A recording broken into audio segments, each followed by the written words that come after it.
Hello' everyone, সকলোকে মোৰ অন্য এটা ভিডিঅ'লৈ পুনৰবাৰ স্বাগতম জনাইছোঁ।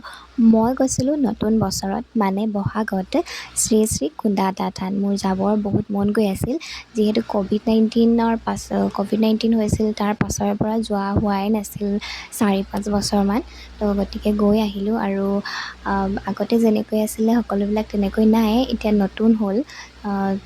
আৰু এই থানখন উজনি অসমৰ অন্যতম তীৰ্থস্থান। ডিব্ৰুগড় জিলাৰ ৰহমৰীয়া গাঁৱত অৱস্থিত। এই থানখনক বহুতে বগৰীতলীয়া থান বুলিও কয়।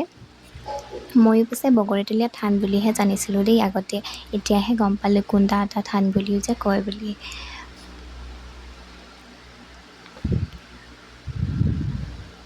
আৰু এইফালে সকলোকে চাকি জ্বলাবলৈ দিয়ে প্ৰথমতে, তাৰপিছতে তামোল পাণ দি পেলাই সেৱা কৰোৱায়।